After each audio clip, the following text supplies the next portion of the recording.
Olá galera, você que está ligado nas aulas do CAU, aqui na plataforma do Ciclo Eduque. Obrigado por estar aqui conosco, participando não. Você deveria estar fazendo mais comentários. Tire suas dúvidas, faça perguntas para que a gente possa interagir mais com você em nossas aulas. Hoje nós vamos trabalhar com vocês estratégias argumentativas baseadas em dados estatísticos. Vocês vão ver de que forma os dados vão ser importantes para você fundamentar melhor a sua redação.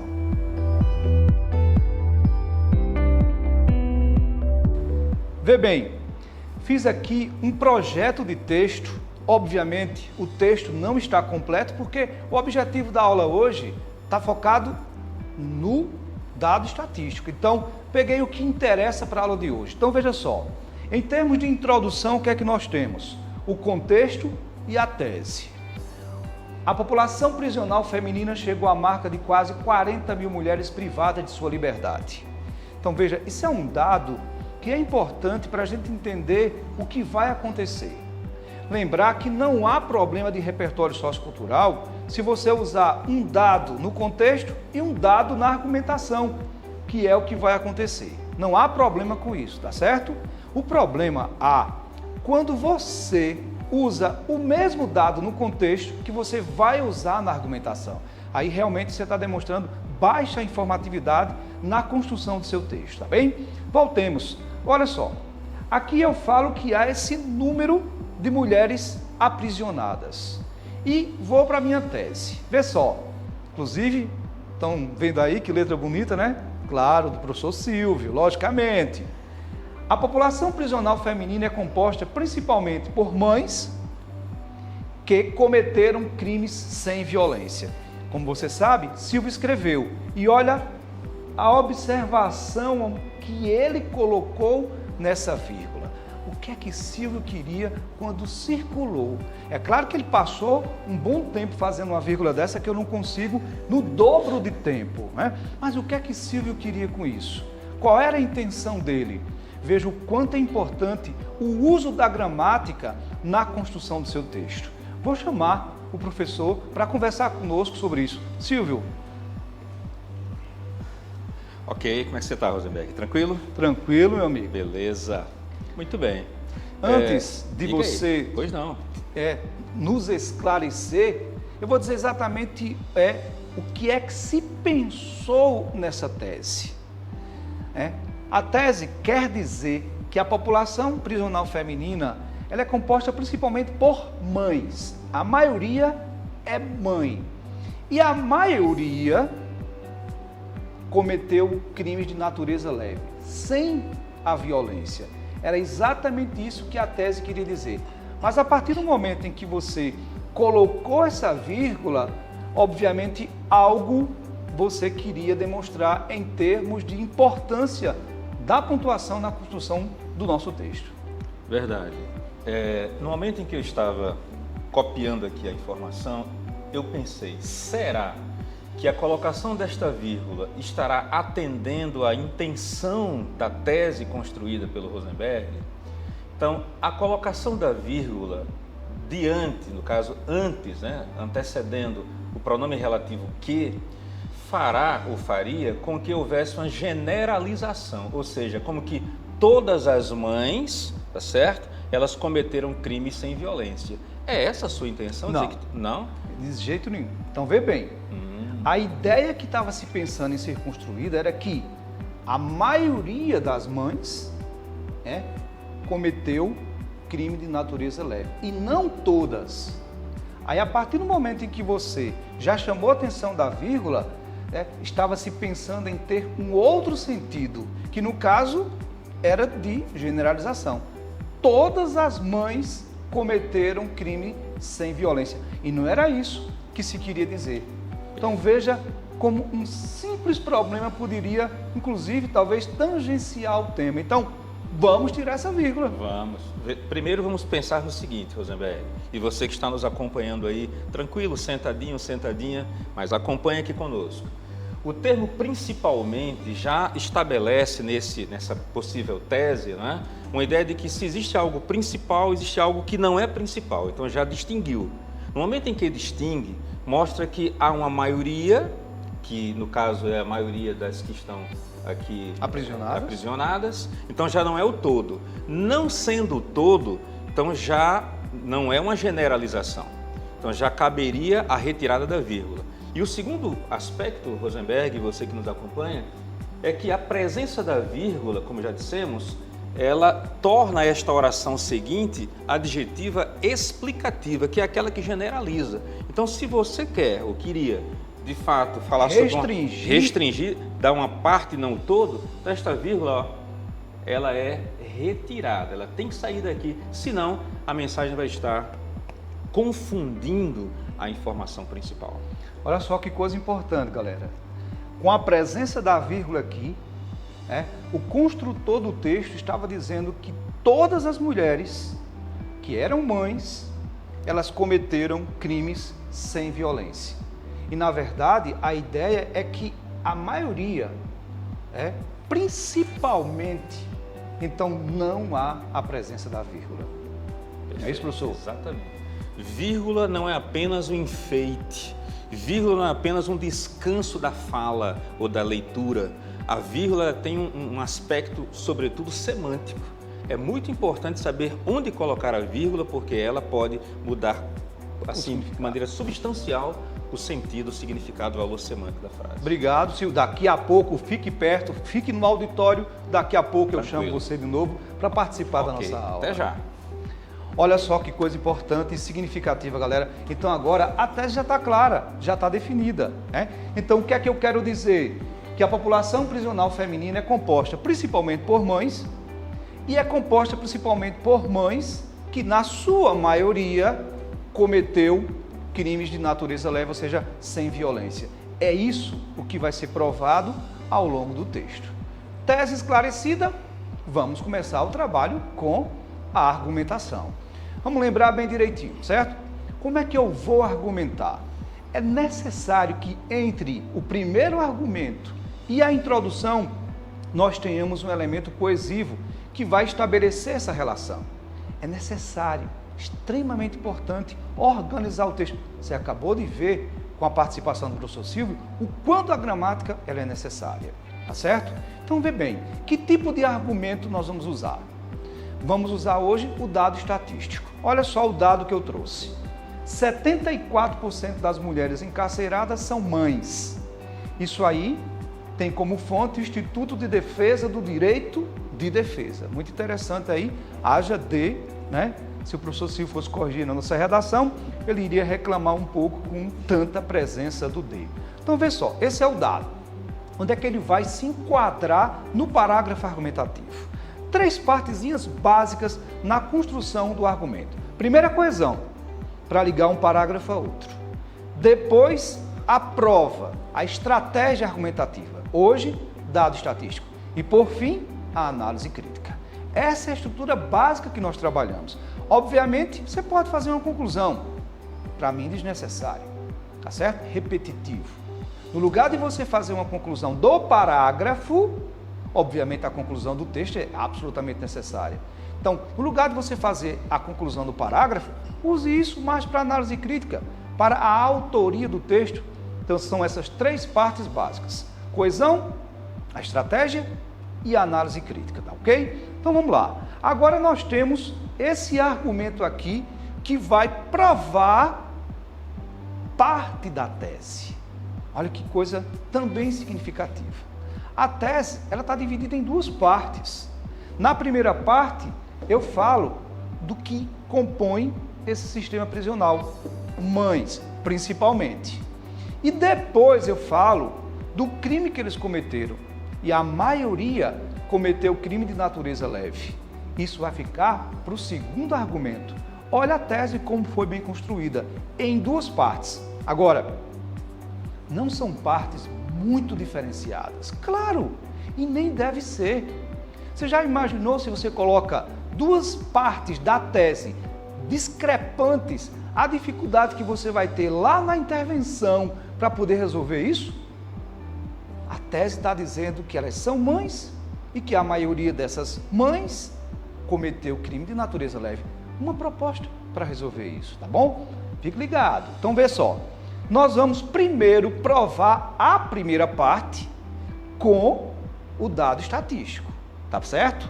A segunda parte, que é exatamente o tipo de crime que eles cometeram, nós poderíamos usar uma citação, nós poderíamos usar um depoimento, nós poderíamos usar uma estratégia como uma série, um filme que demonstrasse isso aí, um documentário, mas hoje a preocupação é com o dado estatístico, tá bom? Agora, para que a gente entenda melhor como esse dado vai estar inserido dentro do argumento, qual é o momento mais adequado, aí a gente vai bater um papo com o Marco Aurélio, o nosso professor, que vai discutir e refletir um pouco sobre isso, tá? Aguarda um pouco.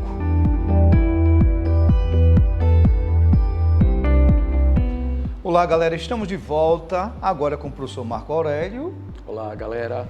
E antes que ele fale, vamos rever uma coisa importante. Vê só, estamos trabalhando o dado estatístico como argumento. Não esquecer da fonte. Então, 74% das mulheres aprisionadas são mães. Qual é a fonte? Instituto de Defesa do Direito de Defesa. Tem que ter fonte. Se não tiver, esqueça. Porque o que vai dar credibilidade é a fonte. O que vai fazer com que realmente as pessoas acreditem que a pesquisa, que o estudo foi feito, é a fonte, tá bom? Então não esquece desse detalhe. Esse tipo de estratégia, ele faz com que o parágrafo ele seja mais curto. Por quê? Vamos gastar aí 1,5 linha, 2 no máximo para você colocar. E colocar depois de ter apresentado a coesão textual e agora possibilitando que você faça uma ótima análise crítica. Por mais que você se estenda, e é o que Marco vai fazer agora, Me estender? Não se estender. Sim. A análise crítica ficou ambíguo, concordo, tá bem? Você tá uma elegância. Eu sou, professor, aprendi com o professor Silvio. Ah, tá certo. Então, Marco vai fazer uma análise crítica, uma reflexão crítica sobre esse dado. Por mais que ele se empolgue, mesmo assim, esse parágrafo, ele pretende ser menor, por exemplo, do que um parágrafo que Marco analisaria, vamos imaginar, um romance, uma cena. Certos argumentos, certas estratégias, elas exigem uma reflexão mais abrangente. O dado estatístico é mais objetivo, tá certo? Então, por mais que ele se empolgue, saibamos que esse tipo de parágrafo é um parágrafo menor, embora você possa escrever mais. O seu poder de reflexão é o que vai definir, tá bom? Mas planeje para fazer um parágrafo menor quando você usa essa estratégia, tá certo? Já temos a coesão, já temos o dado e agora o que é que falta para o parágrafo estar pronto? A reflexão crítica. Marco, esse dado é um dado para mim surpreendente. Nós imaginarmos que a maioria absoluta das mulheres que estão aprisionadas é mãe, essa maioria absoluta é mãe, é algo realmente assustador. Porque você sabe muito bem que essas mães se tornaram mães antes e também depois de serem presas, Então, como é que você aborda esse dado? Como é que você discutiria esse dado, melhor dizendo, em sua redação?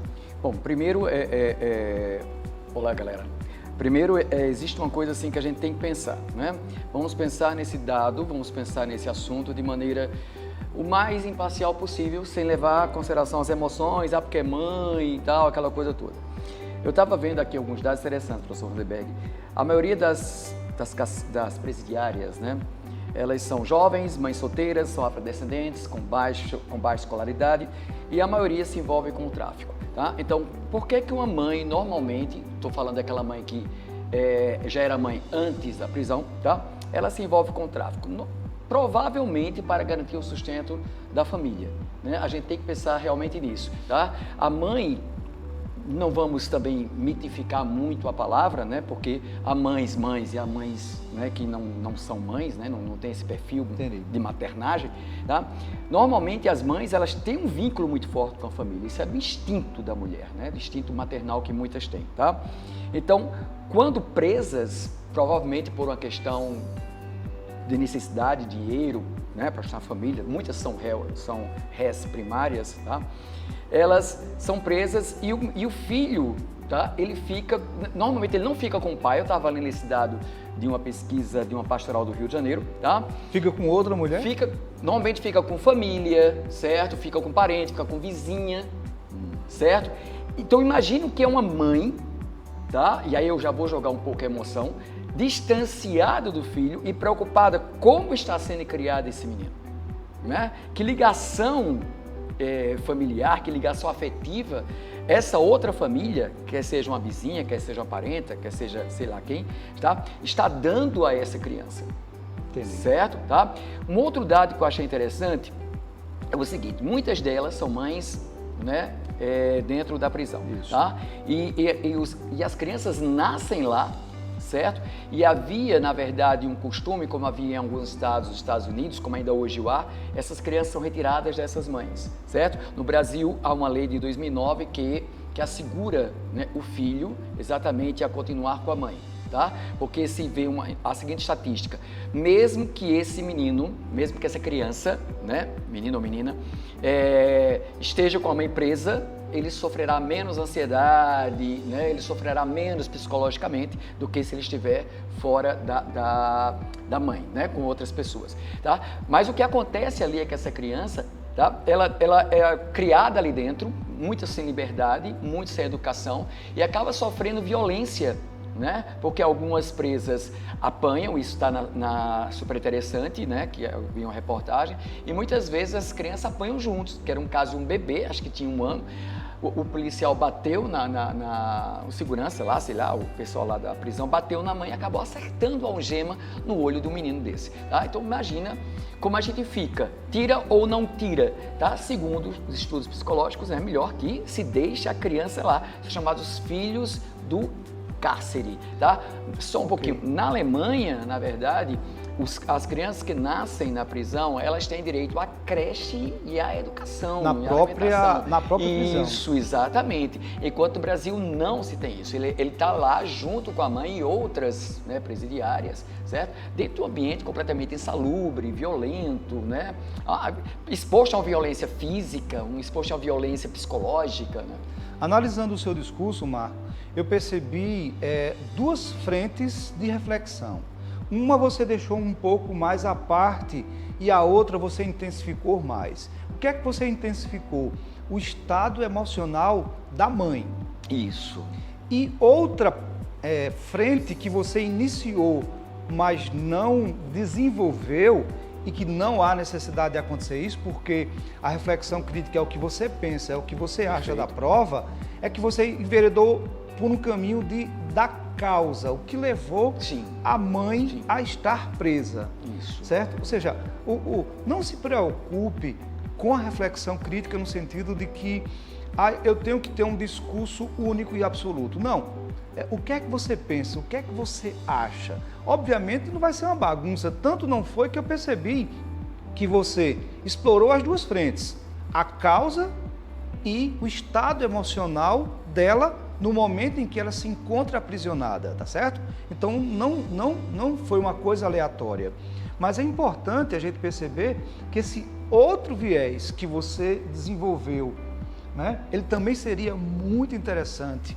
E é um dos maiores conselhos que eu dou quando o aluno vai fazer reflexão crítica, é discutir a causa. Interessante, eu me lembrei agora uma coisa, Rosenberg. Quer dizer, a mãe que está ali com o filho, né? E mesmo que ela não esteja lá com o filho, que o filho esteja com a vizinha, com a parenta, tal, ela está preocupada com 2 sobrevivências, a dela e a da criança. Isso. Né? Imagina o que é estar preocupado com a sobrevivência da criança dentro da prisão. Né? Imagina o terror que é isso, né? Já que o Estado não dá à criança esse direito, como dá, por exemplo, a Alemanha. Né? Pois é. Aí veja o quanto a reflexão crítica é importante. E é o que nós deveríamos nos preocupar. É a parte mais inteligente que tem no parágrafo. Por quê? É o que você pensa, é o que você acha, é a sua voz. E veja, com esse depoimento de Marco Aurélio, quantas ideias começaram a surgir que irão desencadear a sua intervenção. Mas o projeto de texto é isso. A gente pensa na tese, pensa no argumento e já vai pensando também em como resolver. E Marco sugeriu sutilmente já várias ideias que você poderia apresentar para a intervenção. Obrigado, Marco. E só uma coisinha, já que a gente está falando essa questão de mãe, né, ter cuidado para não tornar o texto muito sentimentalista, né, essa coisa, o aluno, mas se bem que a gente conhece nossos alunos, geralmente eles não vão sentimentalizar tanto o texto. O meu medo é esse, a mãe, coitado da mãe, separado do filho, coitado do filho ali, eu tenho medo desse sentimentalismo que numa dissertação não cabe, né. A ideia do sentimentalismo que Marco está colocando é uma ideia que poderá levar a essa subjetividade pessoal. E a nossa dissertação é um texto impessoal para ser escrito em terceira pessoa. Ok? Obrigado, Belo. Obrigado pela participação, professor. Sempre um prazer estar aqui ao meu lado. Com certeza, Marco. É sempre um prazer dele estar ao meu lado. É recíproco. Galera, espero que vocês tenham gostado dessa aula. A ideia era essa, era abordar o quanto é importante usar o dado estatístico, mas não esquecer que o elemento mais importante do parágrafo é a reflexão crítica, é a sua autoria no texto, tá certo? É você presente no texto, a sua voz respeitada. Espero que tenham gostado, compartilha e comenta, faz pergunta para a gente interagir. Até uma próxima oportunidade. Valeu, pessoal. Beijão.